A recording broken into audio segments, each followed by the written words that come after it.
کہا کہ یہ آپ نے کیا فرمایا کہ آگ جلا دیں اور بچے کو ڈال دیں؟ ناراض ماں ہے مگر تڑپ رہی ہو، ماں کی ممتا تڑپ اٹھی اور کہا کہ نہیں نہیں نہیں، میں اسے معاف کرتی ہوں۔ جب بس یہ الفاظ جاری ہوئے کہ میں معاف کرتی ہوں، ادھر کلمہ جاری ہوا اور روح قبض ہو گئی، اللہ نے اس کی موت آسان کر دی۔ یہ والدین کا رتبہ ہے، بڑی عظمت ہے اللہ نے انہیں عطا فرمائی، بڑی شان اللہ نے انہیں عطا فرمائی۔ لوگ والد کے حوالے سے کہتے ہیں کہ بھائی ماں کی عظمت تو ہم نے بہت سنی ہے، والد کا کیا رتبہ ہے؟ آپ دیکھیں کہ نبی کریم صلی اللہ علیہ وسلم نے حدیث میں کیا فرمایا؟ اگر وہ حدیث جو کہ مشہور ہے، سب لوگ جانتے ہیں کہ جنت ماں کے قدموں کے نیچے ہے، تو پھر یہ حدیث بھی یاد رکھیے کہ حضور علیہ السلام نے ارشاد فرمایا کہ الوالد اوسط ابواب الجنہ، فرمایا کہ والد جنت کا افضل ترین دروازہ ہے۔ والد دروازہ ہے جنت کا، یعنی ماں کی خدمت کر کے اگر جنت کو پا لیا اور باپ راضی نہیں ہے، یعنی اس کو تکلیفیں پہنچائی ہیں، اس کو ناراض کیا ہے، تو ماں کی خدمت کر کے جنت کو پا لیا مگر دروازہ تو بند ہے۔ ارے بابا دروازہ تو بند ہے، تو فرمایا کہ اگر اس کی خدمت کر کے جنت ملی ہے تو باپ کی خدمت کر کے وہ دروازہ کھولا جائے گا۔ اللہ نے یہ رتبہ اور یہ شان عطا فرمائی، تو اس لیے قرآن بار بار اس بات کو بیان کرتا ہے کہ وَبِالْوَالِدَيْنِ احسانا، کہ والدین کے ساتھ اس نے سلوک کر، اور خصوصاً پھر جب کہ وہ بڑھاپے کو پہنچ جائے، انہیں جب زیادہ ضرورت و خدمت کی، وہ وقت ہوتا ہے کہ جب پھر چڑچڑاپن بھی آ جاتا ہے، جب وہ بات بات پہ غصہ بھی کرتے ہیں، جب وہ بات بات پہ ہر بات کو بار بار پوچھتے ہیں، اپنے بچوں کو بار بار تاکید بھی کرتے ہیں گھر پہ جلدی آنے کی، اپنا خیال رکھنے کی، کوئی سامان تو بھول تو نہیں گئے بیٹا۔ اب وہ بچے پھر تھوڑا سا جب بار بار سوالات ہوتے ہیں تو پھر وہ اپنی جلدی میں بچے پھر ان پہ غصہ بھی کرتے ہیں، ادھر بچے موبائل پہ باتیں کرتے ہوئے جا رہے ہیں، ادھر سے والدین پکار رہے ہیں بیٹا یہ نہیں بھول جانا، بیٹا کھانا کھا لینا، بیٹا یہ کرنا وہ۔ اب یہ جب ساری صورتحال ہوتی ہے یا اور دیگر کچھ گھر کے فیصلے ہوتے ہیں تو اس میں پھر کچھ بچوں میں جب اختلاف آتا ہے، پھر ناراضگیاں سامنے آتی ہیں، یہ یاد رکھیے گا یہ وہ وقت ہوتا ہے کہ جہاں پر آپ کے اور ہمارے ادب کا امتحان ہے، تعظیم و تکریم کا امتحان ہے۔ ایک طرف ماں باپ ہے، ایک طرف گھر کا یا زندگی کا اور زندگی کے مختلف معاملات کا فیصلہ ہے، اور دوسری طرف وہ ہماری اپنی اندر کی وہ طبیعت کی جولانی ہے، اندر کی کوئی ناراضگی ہے یا اور کوئی معاملہ ہے۔ تو ان تمام باتوں کے درمیان میں ہمیں اللہ کے اس فرمان کو یاد رکھنا ہے جو ابھی آپ نے سنا، اور اسی کی طرف میں آگے بڑھ رہا ہوں کہ اللہ نے فرمایا اما یبلغن عندک الکبر احدہما او کلاہما، کہ اگر یہ بڑھاپے کو پہنچ جائیں، بڑھاپے کا ذکر خاص طور پر اللہ نے کیا کیونکہ اسی میں تو وہ چڑچڑاپن ہوتا ہے، اسی میں تو وہ غصہ بھی کر رہے ہیں، اسی میں بار بار ایک بات کو دہرا رہے ہیں۔ اللہ اسی عمر کا ذکر کرتے ہوئے فرماتا ہے اگر یہ بڑھاپے کو پہنچ جائیں، احدہما، ان میں سے کوئی ایک، او کلاہما، یا دونوں، تو فرمایا تمہاری ذمہ داری کیا ہے؟ فرمایا فلا تقل لہما اف، تو تم نے اف تک نہیں کہنا۔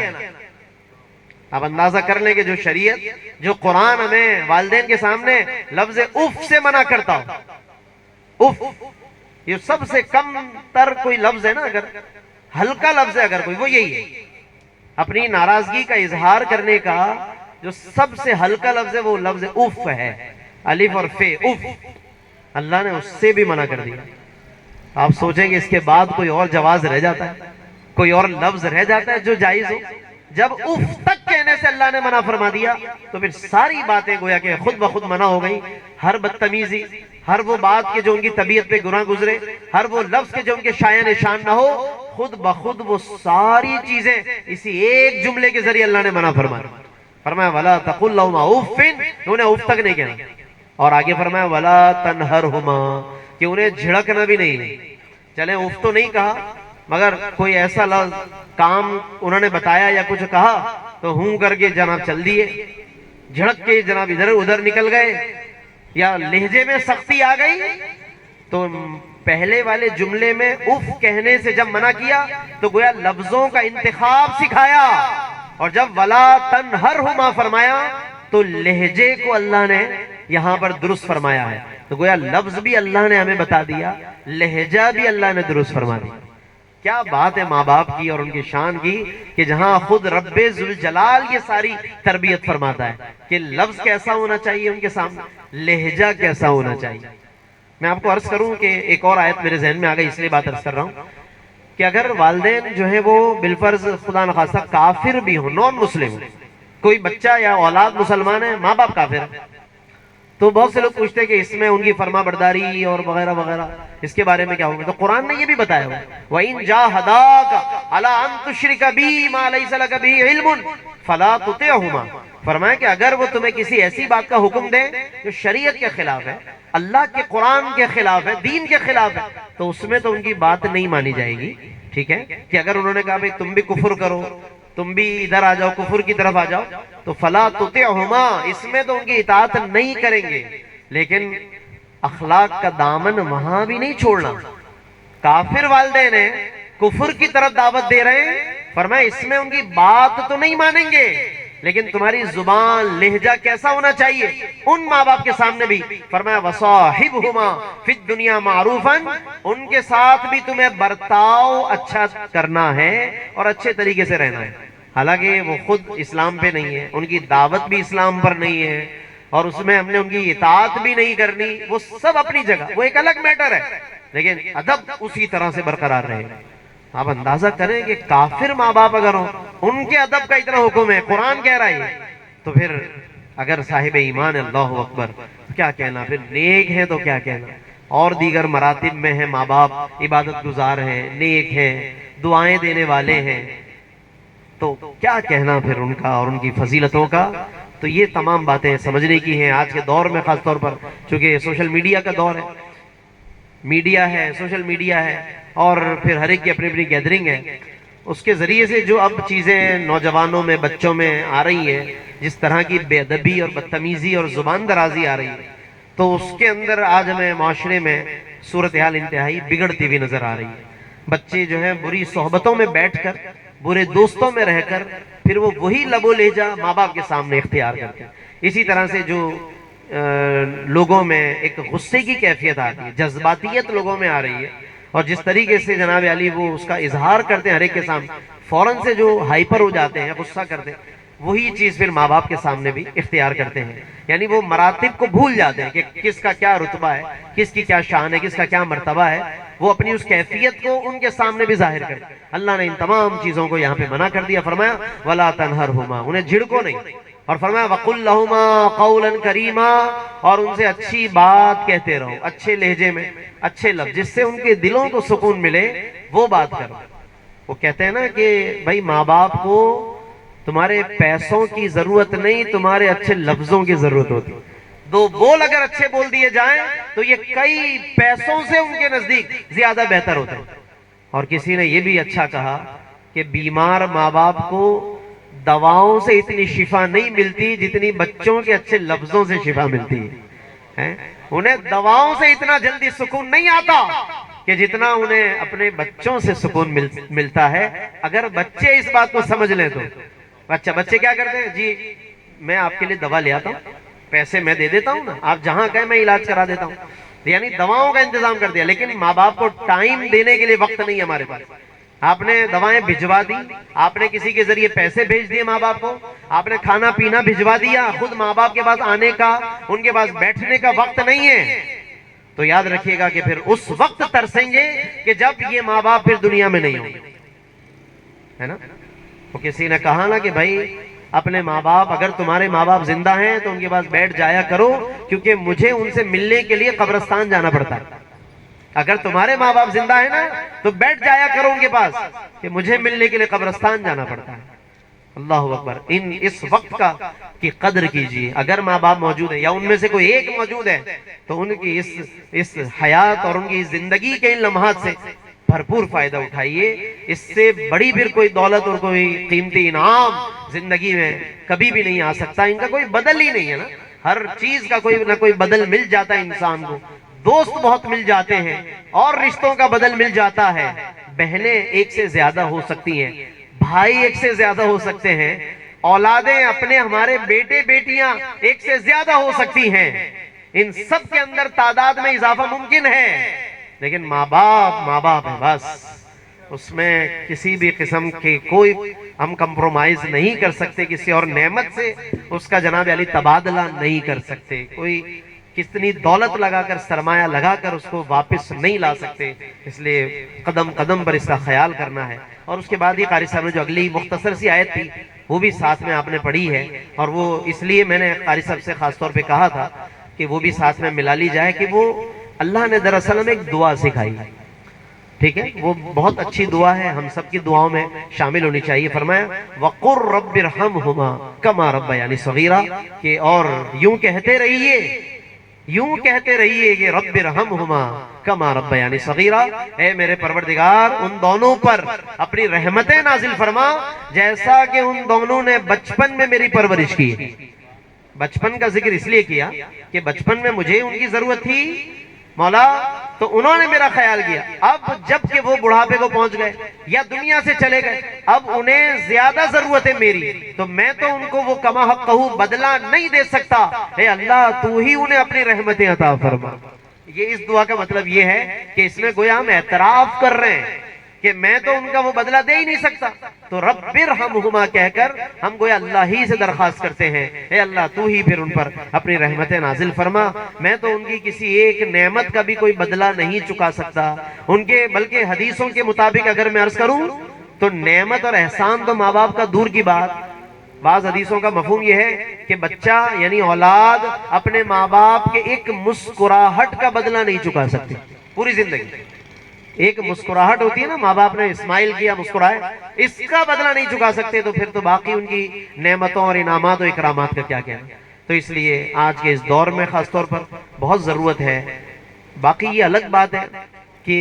وہ دنیا سے جا کر بھی بچوں کو نفع پہنچاتے ہیں، یہ ان کا کرم دیکھیے کہ وہ زندگی میں جب دنیا میں ہوتے ہیں تو دعائیں دیتے ہیں، جب وہ چلے جاتے ہیں تو اللہ تبارک و تعالیٰ پھر بھی ان کی برکتیں جاری و ساری رکھتا ہے، ان کی برکت سے اللہ پاک بہت سے کاموں کو سنوار دیتا ہے۔ اسی لیے جایا کریں، اگر وہ زندہ ہیں تو سبحان اللہ، نہیں ہے تو ان کے پاس جا کر بیٹھا کریں، دعاؤں میں ان کو وسیلہ بنایا کریں اللہ کی بارگاہ میں، ان کے وسیلے سے دعا کیا کریں، اور یہ دعا لازمی شامل کر لیں ہر دعا میں، رب ارحمہما کما ربیانی صغیرا۔ بہت سے لوگوں نے اپنا تجربہ بتایا اور حق ہے یہ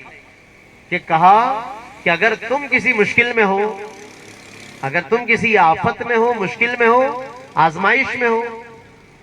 تو ماں باپ کے لیے دعا شروع کر دو، اللہ تمہاری مشکل کو آسان فرما دے گا۔ آپ ماں باپ کے لیے دعا شروع کر دیں، اللہ تمہاری مشکل آسان فرما دے گا، کیونکہ یہی بات اگر ان کی زندگی میں ان کے سامنے پیش کی جائے کہ ماں ایک تمہاری مشکل ہے اور ایک تمہارے بیٹے کی مشکل ہے، کس کی مشکل حل کرنے کو تم چاہو گی، وہ ماں یہی کہے گی کہ میرے بیٹے کی مشکل دور ہو جائے۔ تو اسی لیے دعا بھی اگر ان کے لیے کی جائے تو شاید ماں باپ یہی کہتے ہیں، اللہ میری مشکل بعد میں، پہلے میرے بچے کی مشکل آسان فرما۔ بس کیا اللہ نے انہیں طبیعت عطا کی ہے، کیا جناب ان کی کیفیت ہوتی ہے۔ میں کہتا ہوں کہ شاید دنیا کی ہر کیفیت کو لفظوں میں بیان کیا جا سکتا ہے، واحد ماں باپ کی کیفیات ہے بچوں کے لیے کہ جس کو لفظوں میں بھی بیان نہیں کر سکتے، وہ بس ایک کیفیت ہے کہ جس کو بس اللہ ہی جانتا ہے اور اللہ جسے وہ عطا فرما دے۔ اس لیے ہمیں ان جذبات اور ان کیفیات کی قدر کرنی چاہیے، اور اسی لیے محفل سجائی گئی ہے۔ اس محفل کا مقصد یہی ہے کہ یہ بھی ایک بھلائی کا طریقہ، یاد رکھیے گا، ایصال ثواب، نماز جنازہ سے لے کر بعد میں جتنی محافل ہے یہ سب ان کے ساتھ ایک بھلائی کا طریقہ ہے، اور یہ پھر جتنا جاری و ساری رہے گا انشاءاللہ ان کی روح جو ہے اس کی طمانینت اور اس کی خوشی انشاءاللہ محسوس کرتی رہے گی۔ اگلی آیت بھی جو اب انشاءاللہ قاری صاحب پڑھیں گے اس کے اندر بھی تقریباً یوں سمجھ لیں کہ ماں باپ کا تذکرہ ہے، لیکن ایک اور انداز ہے قرآن کا، وہ شاید آپ میں سے بہت سو نے اس سے پہلے یہ مفہوم اور یہ آیت اس مفہوم کے ساتھ سماعت نہ کی ہو، لیکن ایک اور بڑی اہم بات انشاءاللہ اس کی روشنی میں پتہ چلے گی۔ پہلے آپ آیت کی تلاوت سماعت فرمائیں، سورۃ الطور کی انشاءاللہ آیت مبارکہ کی قاری صاحب تلاوت فرمائیں گے۔ أعوذ بالله من الشيطان الرجيم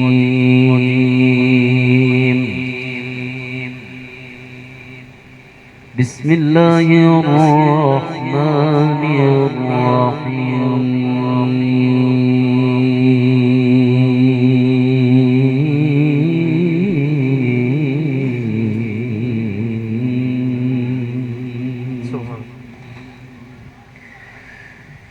والذين آمنوا واتبعتهم ذريتهم بإيمان ألحقنا بهم ذريتهم وما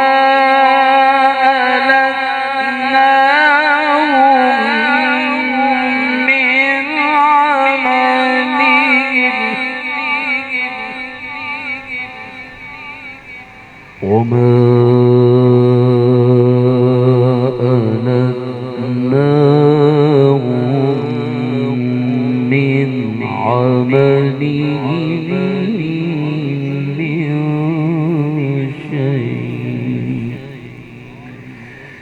والذين آمنوا واتبعتهم ذريتهم بإيمان ألحقنا بهم ذريتهم وما ألتناهم من عملهم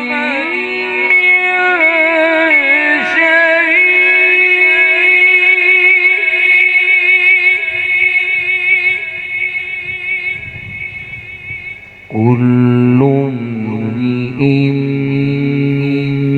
بما كسب رهين صدق الله العظيم ماشاءاللہ سورۃ الطور کی یہ آیت نمبر 21 قاری صاحب نے تلاوت فرمائی ہے۔ اللہ رب العزت نے اس آیت میں ماں باپ کے ان نیکیوں کا انعام جو اولاد کو ملتا ہے ماں باپ کی برکت سے، کہ اگر ماں باپ کسی اعلیٰ رتبے پر ہوں، ماں باپ عبادت میں، نیکی میں، صدقہ و خیرات میں، حسن اخلاق میں کسی خاص رتبے پر فائز ہوں، اور اس کے نتیجے میں کل قیامت کے دن جب وہ جنت میں اپنے اعلیٰ و عرفہ مرتبے پر پہنچیں گے، اور اولاد نے بظاہر کوئی اتنے اچھے اعمال نہیں کیے یا نہیں کر سکے، کوشش کی لیکن ماں باپ کے اس رتبے کو وہ نہیں پا سکے، تو اب بظاہر یہ ہے کہ اولاد کا جو رتبہ ہے وہ جنت میں الگ ہوگا، ماں باپ کا رتبہ الگ ہوگا۔ بظاہر تو یہی ہے کہ اولاد نے اس درجے کے عمل نہیں کیے کہ جیسا ماں باپ نے عمل کیا، تو ایک طرف بظاہر فیصلہ تو یہ بنتا ہے کہ اولاد کا جو بھی اس میں ان کے عمل کے حساب سے جو جگہ بنتی ہے جنت میں تو وہ ہونی چاہیے، اور پھر جو ماں باپ کا رتبہ اور شان اور مقام ہے، ان کی جو عبادات ہیں، جو بھی انہوں نے دنیا میں بہت خوب بڑھ چڑھ کر کام کیے، اس کے حساب سے ان کا رتبہ بہت اعلیٰ ہونا چاہیے، ہے تو یہ اسی طرح سے۔ لیکن بہت حیرت انگیز آیت ہے قرآن کی، اتنی ایمان افروز آیت ہے، اللہ اکبر، کیا شان ہے اللہ کی، اور پھر اللہ نے جو رتبہ اور ماں باپ کو عطا فرمایا کہ ان کے اس بلند اعمال کی وجہ سے اللہ تبارک و تعالی ان کی اولاد کو کہ جو کم درجے پر ہے وہاں سے اٹھا کر اللہ اس اولاد کو ماں باپ کے درجے میں شامل فرما دے گا۔ اچھا، اس میں وجہ کیا ہے؟ تو وجہ دو سمجھ میں آ رہی ہیں، جو کہ بعض علماء نے توجہ بھی دلائی، تفسیر میں بھی لکھا ہوا ہے۔ ایک بڑی وجہ تو یہی ہے کہ ان کے اس عمل کی برکتیں، کیونکہ نیک اعمال کی برکتیں جس طرح ہوتی ہیں اور پائی جاتی ہیں، تو یہ بھی ان نیک اعمال کی برکتوں میں سے ایک برکت ہے کہ جو برکت اللہ پاک آخرت میں خاص طور پر اولاد کو عطا فرمائے گا، کیونکہ اس وقت زیادہ ضرورت ہوگی بچوں کو۔ دنیا تو پھر بھی کسی طرح گزر جاتی ہے نا، وہاں زیادہ ضرورت ہوگی تو اللہ وہ برکت دکھائے گا۔ تو ایک پہلو تو یہ ہے کہ یہ ماں باپ کا نیک عمل کی برکت ہے یہ، اور دوسری ایک بڑی زبردست وجہ لکھی علماء نے کہ اولاد کو وہاں اس لیے پہنچایا جائے گا کہ خود ماں باپ کی خواہش بھی یہی ہوگی کہ انہیں ہمارے سامنے رکھا جائے، تاکہ دنیا میں جس طرح یہ بچے سامنے ہوتے تھے آنکھوں کو ٹھنڈک ملتی تھی، جنت میں بھی ماں باپ کی آنکھوں کی ٹھنڈک کا انتظام اللہ تبارک و تعالیٰ اس طرح فرمائے. کیا خوبصورت بات ہے. آج کی یہی ابھی آپ نے آیت سنی ہے، میں بس اس کا ترجمہ بیان کر دیتا ہوں. مفہوم تقریباً یہی ہے. اللہ فرماتا ہے والذین آمنوا واتبعتہم ذریتہم بایمان، کہ وہ لوگ کہ جو ایمان لائے، یہ ماں باپ،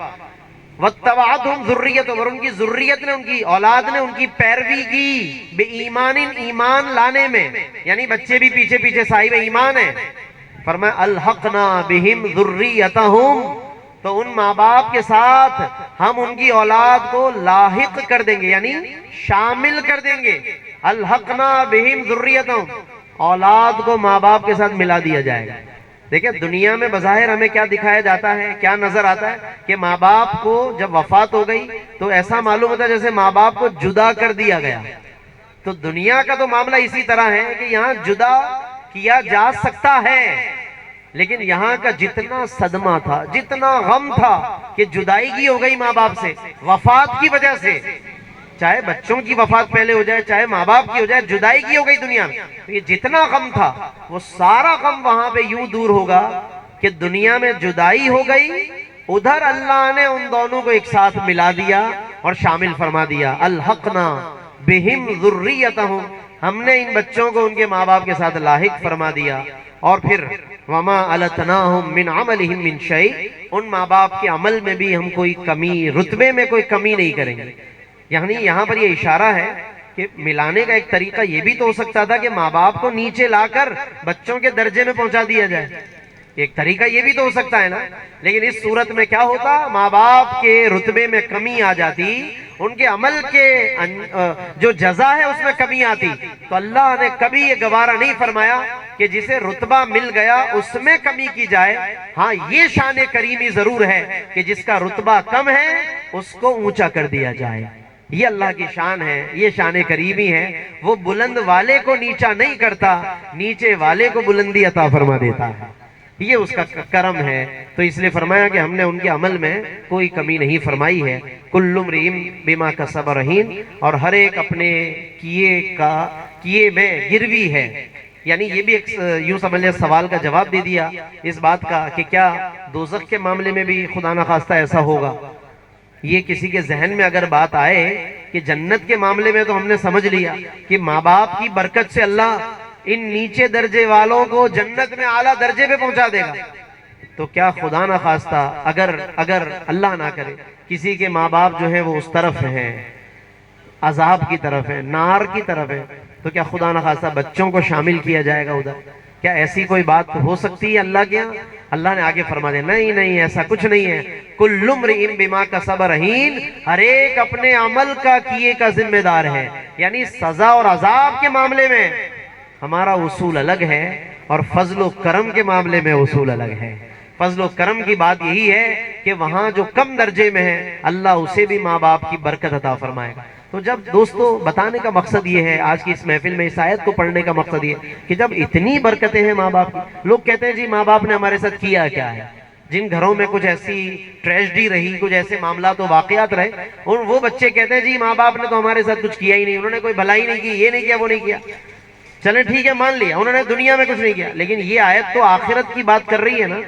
یعنی قیامت کے دن تو ان کی برکت سے اللہ تبارک و تعالی وہ خاص کوئی نہ کوئی انعام، کوئی نہ کوئی فضیلت عطا فرمائے گا. سو یہی سوچ کر آج ہم ان کے ساتھ بھلائی کا معاملہ رکھیں، ان کے ساتھ بہتری کرتے رہیں. ایک صحابی رضی اللہ تعالیٰ عنہ نے حضور علیہ السلام سے پوچھا، جب حضور نے فرمایا کہ ماں باپ کے ساتھ اس نے سلوک کرو، عرض کیا یا رسول اللہ اگر وہ قصوروار ہوں. یہ کئی لوگوں کے ذہن میں یہ بات آتی ہے، اور یہ حدیث میں یہ سوال کر کے میں سمجھتا ہوں کہ یہ مسئلہ حل ہو گیا ہمیشہ کے لیے. یا رسول اللہ اگر ان کا قصور ہو تو، کیونکہ آپ ہمیں فرما رہے ہیں کہ ہم اس نے سلوک کریں ماں باپ کے ساتھ، ادب سے پیش آئیں، اگر وہ قصوروار ہوں. جب یہ کہا نا اس شخص نے کہ اگر وہ قصوروار ہوں تو پھر کیا ہوگا، تو حضور علیہ السلام نے 3 مرتبہ یہی لفظ دہرایا. فرمایا چاہے وہی قصوروار ہوں، چاہے وہی قصوروار ہوں، چاہے وہی قصوروار ہوں، تمہیں ان کا ادب کرتے رہنا. تو اسی سے اندازہ ہم کر سکتے ہیں کہ اللہ تبارک و تعالیٰ نے کیا رتبہ عطا فرمایا، کیا شان عطا فرمائی. اور ایصال ثواب بھی انہی میں سے ایک ذریعہ ہے کہ جس کے ذریعے سے ہم ان کی بارگاہ میں گویا کہ حاضری بھی لگاتے رہتے ہیں. یہ جتنا پڑھا جاتا ہے نا یہ پہنچتا ہے. یہ سمجھ لیں ہم خاص طور پہ جو اولاد اور گھر والے بیٹھے ہیں سن رہے ہیں پردے کے پیچھے بھی اور دیگر بھی، یہ خاص طور پر بڑی اہم بات ہے. ہماری حوصلہ افزائی بھی اس میں ہے، تسکین دل بھی ہے کہ یہ سب کا سب وہاں پیش ہوتا ہے اور وہ خوشی بھی محسوس کرتے ہیں. وہ بالکل ایسے سمجھے جیسے محمود خان صاحب جب یہاں محفل میں بیٹھے ہوتے تھے جی اور وہ ذکر و اذکار کو سن کر خوش ہوتے تھے. حدیث مبارک کے مطابق اس وقت بھی وہ خوشی محسوس کر رہے ہیں. صحابہ نے پوچھا یا رسول اللہ، یہ جو ہم اپنے مرحومین کے لیے دعا کرتے ہیں، صدقہ دیتے ہیں یا حج کرتے ہیں، کیا انہیں پہنچتا بھی ہے یا نہیں پہنچتا؟ یہ حضور نے فرمایا نہ صرف یہ کہ انہیں پہنچتا ہے بلکہ فرمایا وہ اسی طرح خوش ہوتے ہیں جیسے تم ایک دوسرے کو تحفہ دے کر خوش ہوتے ہو. فرمایا وہ بھی اس کی خوشی محسوس کرتے ہیں. تو اس لیے ایصال ثواب میں کوئی حرج نہیں ہے. بہت اچھا سلسلہ ہے یہ کہ بندہ گھر میں بیٹھ کر، مسجد میں بیٹھ کر، محفل میں آ کر کچھ نہ کچھ ذکر و اذکار، دعائیں کچھ نہ کچھ کرتا رہے. اللہ پاک اس کا نفع انہیں ضرور عطا فرمائے گا. اور بہت پہلے میں نے یہیں شاید اسی محفل میں یا کسی اور محفل میں کہا بھی تھا کہ اگر یہ نفع پہنچانے کا سلسلہ مرحومین کے لیے اسلام میں نہ ہوتا تو پھر نماز جنازہ بھی نہ ہوتی. یہ نماز جنازہ پہلا موقع ہوتا ہے کہ جیسے انتقال کی خبر آتی ہے نماز جنازہ کی تیاری ہوتی ہے اور سارے صفیں بنا کر نماز جنازہ پڑھ کر اس مرحوم کو نفع پہنچا دیں. تو اگر اپنے عمل سے زندہ آدمی اپنے عمل سے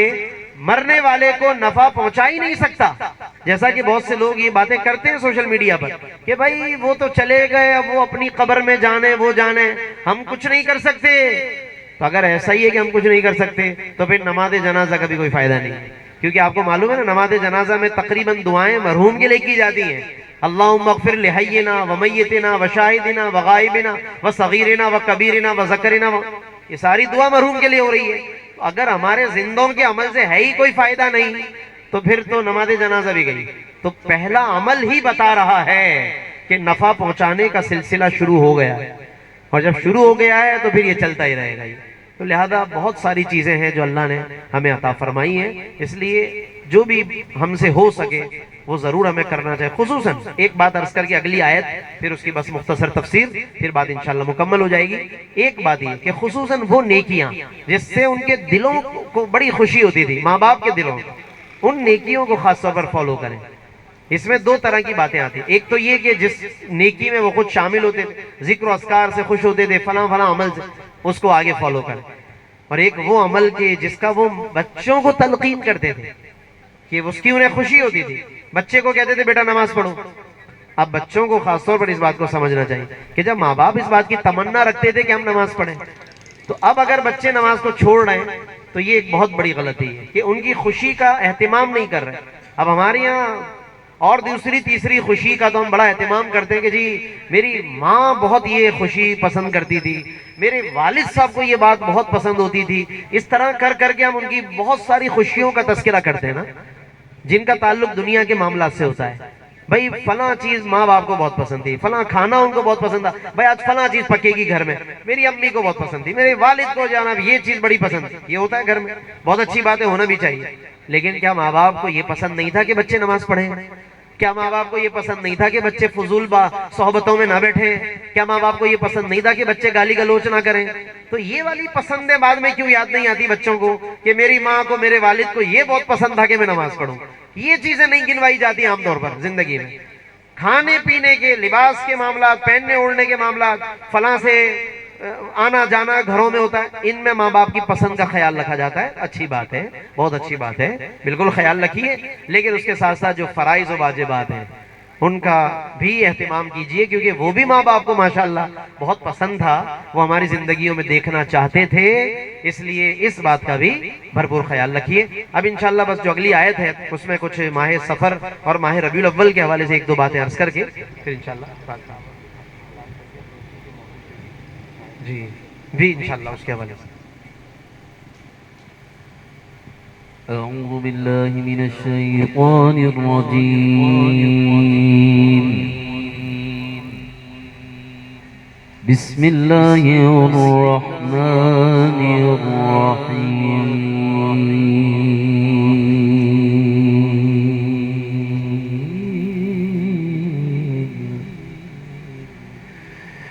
لقد من الله على المؤمنين إذ بعث فيهم رسولا من أنفسهم يتلو عليهم آياته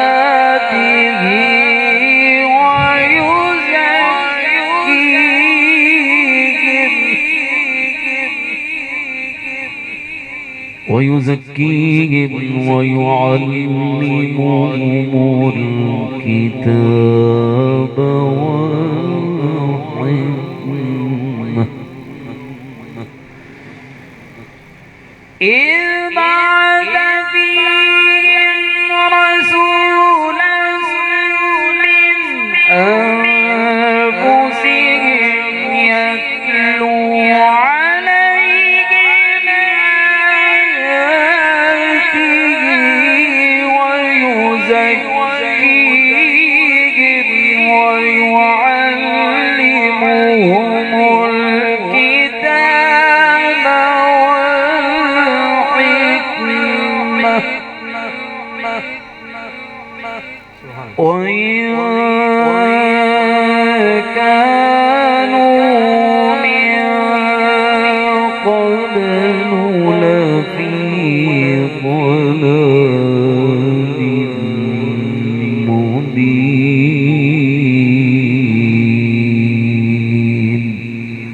صدق الله العظيم